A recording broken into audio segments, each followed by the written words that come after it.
Hello, everybody. Welcome back to the NBA Front Office Show. Got a lot to cover today, a lot of things to talk about. Unfortunately, we got to start things off with a negative story. But before I even get into that, front office viewers who are not Lakers fans, let me apologize again. I know this is 2 days in a row of the Lakers background. I'm even wearing a Lakers shirt, but I got to record Lakers stuff directly after this. Keith, I saw somebody responded to one of your tweets. I think your tweet promoting the show, showing the way they watch our show is they've got your side of the screen, but then they cover up my side with Celtics gear, and I love that. I thought Thanks, that was Mom. genius. Well done. It is not my mom, but yeah, my mom's not on Twitter. Thank God. She'd be in everybody who's mean to me. She'd be fighting all of them. Yeah, no, I thought that was pretty funny. That is one of our most Loyalist. loyal. I don't know. One of our Going best back to the American and Revolution there. most loyal listeners and watchers. So we appreciate that. I thought that was pretty funny. I did too. Yeah, it's a little Celtics sign with a bunch of Celtics bobbleheads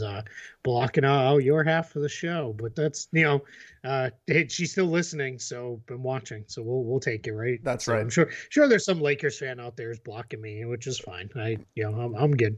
Yeah, Whatever. probably right, but you don't have any. You're not even wearing a Celtics shirt or anything today, Nope. so nothing offensive in your frame. And again, I do have my NBA front office set up and everything. I just didn't have time to switch over to it today. So sorry, you're gonna have to bear with it for now. Yeah, I am bundled up today because it has dipped all the way into the 60s here in Florida as a high, and that is that's cold now. Someone asked me today about like do I miss home at all in New England, and I do all of the time.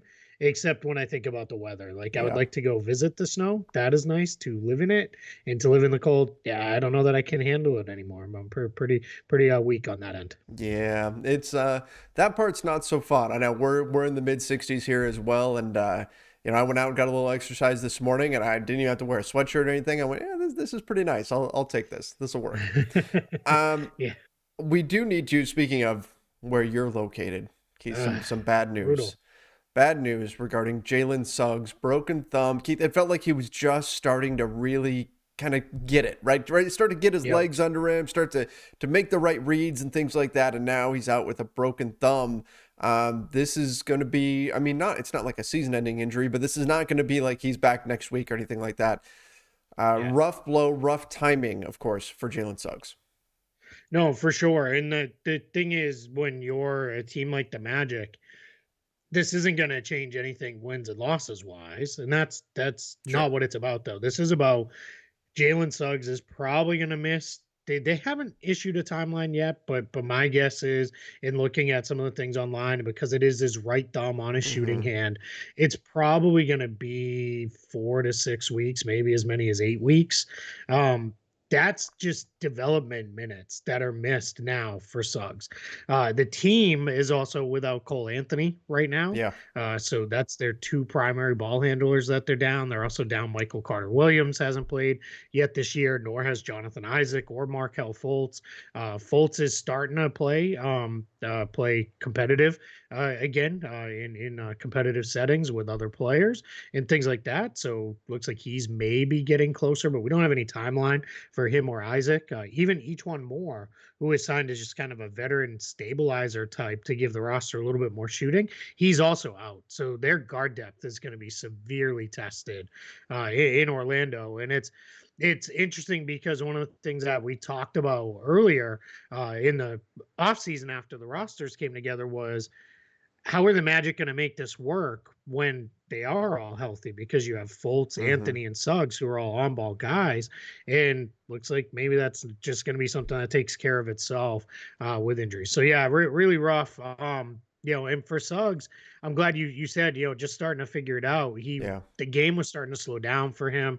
He was starting to really make some plays on both ends of the floor. His athleticism was starting to show up quite a bit. You could see the scoring was starting to come around for him. So just, yeah, absolutely brutal loss for the Magic, and it's just, here we kind of go with a bad team. They're just, it's not going to get any better.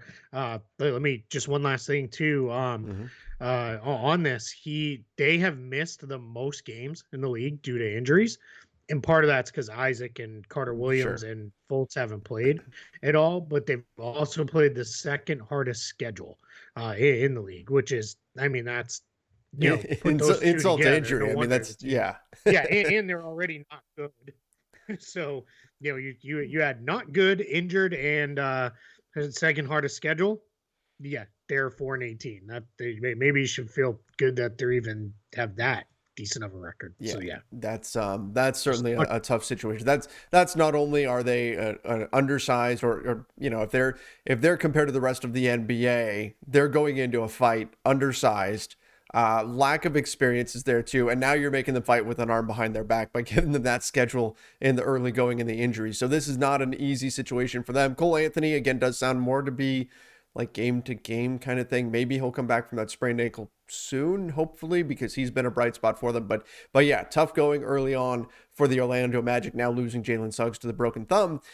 Speaking of thumbs, we just got word that Avery Bradley will be missing in action tonight for the Los Angeles Lakers due to a thumb sprain. We don't know the severity of it or how long he will be out. Possible it's just a one-game thing. The Lakers don't play again until Friday against the Clippers, so maybe he's back for that one. We'll have to wait and see what we hear there. But that means there will be a new starting lineup for the Lakers tonight. We'll see again another new starting lineup for the Lakers. Avery Bradley out. But yesterday Frank Vogel actually, during a media availability, which we're going to talk about in a minute, he actually had to defend Avery Bradley. The question was brought up by Brian Kamenetsky. The question was brought up of the advanced stats and what that meant for Avery Bradley, what Frank Vogel was seeing in him that had him continue to be in the starting lineup. And Vogel, admitted that, hey, the advanced stats, they don't look great, but we're taking all of that with a grain of salt. We believe his energy is infectious. We believe that he brings more life on the defensive end of the floor to the team,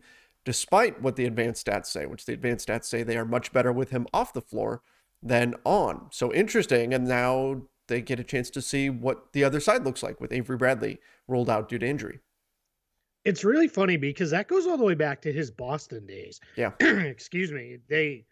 There was always this sense you would ask players, and when they do those polls of players, who's the toughest on-ball defender, who's this, who's that, Avery Bradley would consistently rank high, where it was, he's a guy you don't want to go against. He's going to make your life tough. There was a period of time where he was the guy that they played him and Isaiah Thomas together under Brad Stevens as a starting backcourt, which is a super small backcourt. Yeah. Like they easily were the smallest backcourt in the league.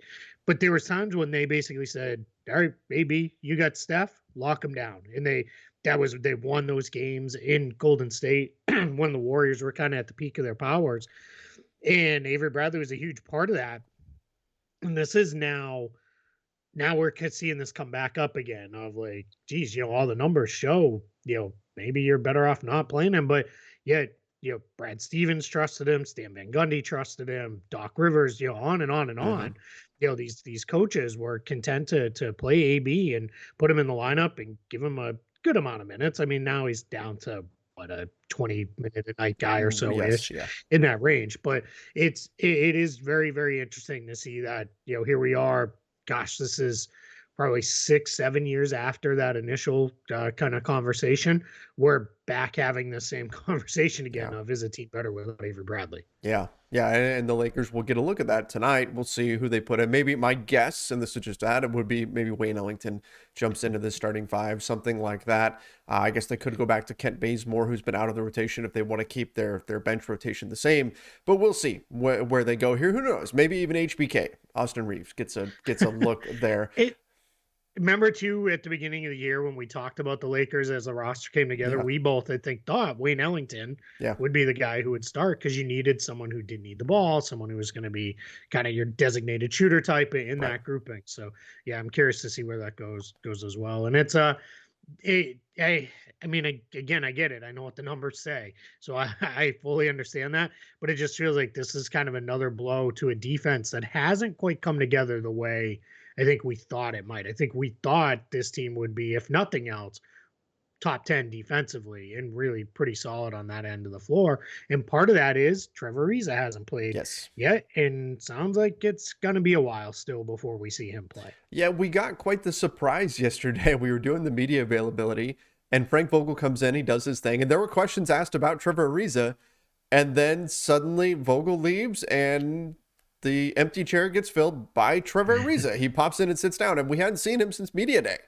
He hadn't talked. So it was kind of interesting. But yeah, the Lakers basically said, and Vogel said, that he's still a ways away. But that is Vogel's favorite phrase. If you know the way he talks about injuries, he always says a guy is a ways away. But and sometimes they play like 2 days yes, later. That was the case here in Orlando, at least. Yeah. He finally, somebody brought up, and I don't know who it was, but somebody brought up, hey, Ariza's original injury designation had him getting reevaluated in about a week from now.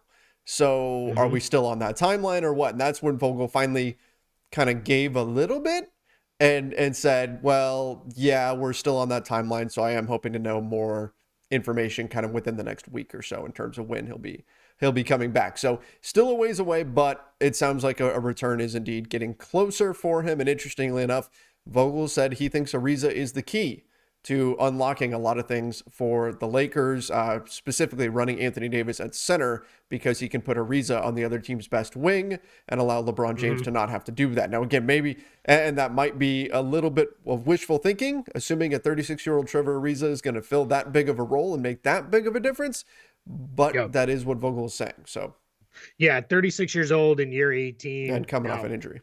Right, we get it. There's a couple other guys on that roster in that range of experience in the NBA that are doing just fine.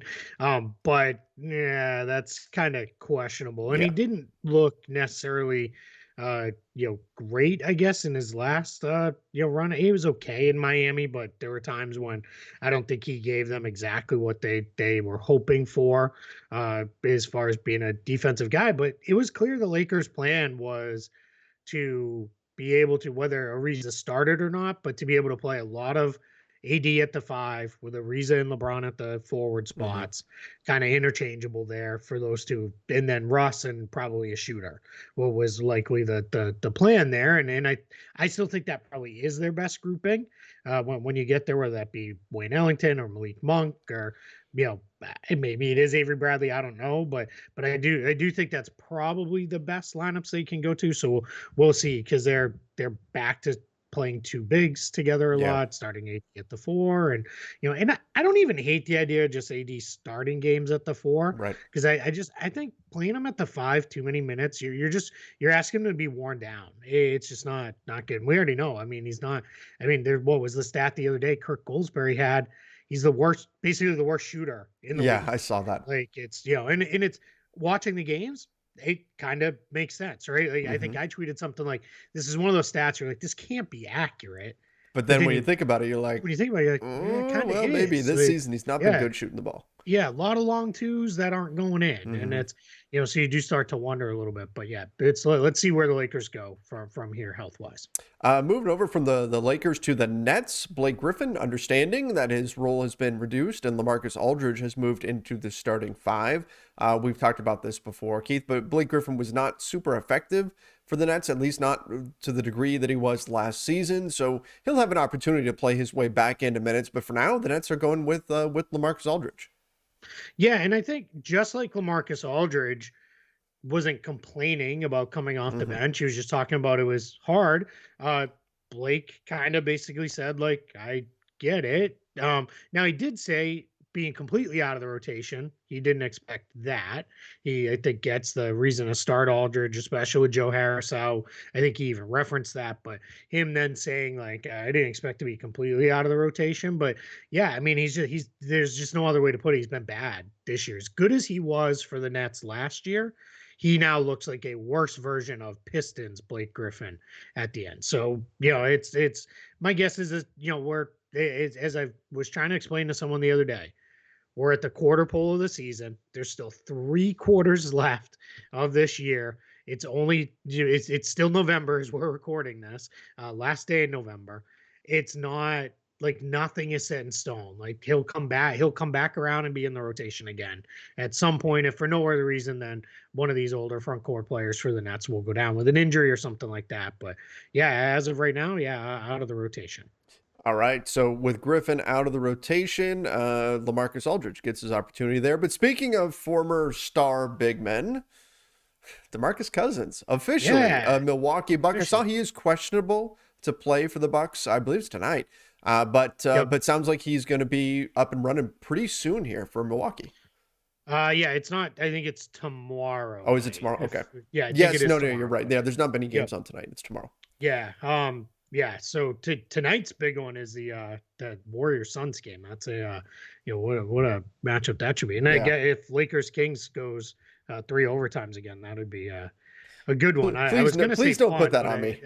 Please don't do that to me. Yeah, a game that tips at 10 o'clock at night going 3 overtimes is not fun for anybody. No. But yeah, Warriors Suns tonight. That's on TNT there. And then you got Knicks Nets. That should be kind of a fun one as the undercard, right? With this. So yeah, we talked about it already. Good flyer for the Bucks. Doesn't really cost them anything. If Cousins doesn't work out, they'll just waive them and move on. This is kind of almost like a pseudo 10-day contract is the way to think of this. It's too early. You can't sign 10-day contracts till January, but that's kind of what this is. It's bringing him in on a non-guarantee. Let's see what he looks like. Kind of playing somewhat of the Brook Lopez role for that team. We didn't put this in our show notes, but last thing, did you see there's video going around of Nikola Jokic partying in Miami? I did. Yeah. I saw that on Twitter today. Yeah. Maybe things will be okay after all. Yeah, I did see that. With that, we didn't put this on the show. Let's do a positive injury update to end this segment of the show. Yes, please. Onyeka Okongwu is working his way back for the Hawks. Nate McMillan says he's going to go down to the College Park Skyhawks, their G League affiliate, play in some 5-on-5 practices, and then they're going to try to get him into some G League games to really try to get him up to speed on that. And then other positive, we talked Lakers earlier, so we'll get into Celtics topic. Sounds like they're going to have the full roster available for just, nice. I think, the second time this season tomorrow night. And they've got a big stretch here. They play Philly at home, and then they're going out on the West Coast for a West Coast swing. But I believe their next, it's like 10 or 13 games are against teams that are considered to be possible playoff teams. So possible top 6 playoff teams, right. Not just teams getting into the play-in. So it's gonna be. We're gonna find out a lot about the Celtics here over the next couple weeks. That they won't be back in Boston after tomorrow's game until the middle of December. Well, and if you're going to use that stretch as an opportunity to truly evaluate where the team is at, you want them to be fully healthy. So then you can get a real sense of where they are. Because otherwise, if you've got a few players out, you can go through that stretch. If they struggle a little bit, you could say, well, but injuries, this at least will give you more of a true sense of what they have. Yep. And now Celtics fans are like, yeah, right. And someone's going to get hurt against Philly. And just, it is what it is. Absolutely. Injuries, unfortunately, a way of life, as my fantasy football team knows all too well. R.I.P. Christian McCaffrey. All right, everybody. Appreciate you coming in. Christian McCaffrey did not die. No, yes, it's just in fantasy terms, he is dead for the fantasy season, but there you go. He'll be back next Let's just be clear. I don't want anybody putting that back on us. No, of course not. Of course not. It was Trevor who said it. It was a sprained ankle. I was thinking in fantasy football terms, this is what my friends and I all do. It's RIP whoever whenever an injury happens. And so I don't even stop to think like, oh, that actually means a person died. No, it just means they're out for the fantasy season. Well, I do the same thing when there's like a big dunk. Like, yes. Yeah. That too. Yeah. Like Grant Williams got one thrown down on him by Keldon Johnson. And I was like, RIP Grant Williams. It was a good run for you because Keldon Johnson absolutely, put him, as Mike Tyson would say, back to Bolivian. I'm sure his Wikipedia page has probably already been changed to reflect that. All right, everybody. Appreciate you joining us. If you have not done so yet, please make sure you do subscribe to the NBA Front Office YouTube channel. Turn on those notifications. If you listen to the podcast version, make sure you follow us over on Apple Podcasts, Spotify, wherever it is that you listen to podcasts. Till next time, everybody. See ya and stay safe.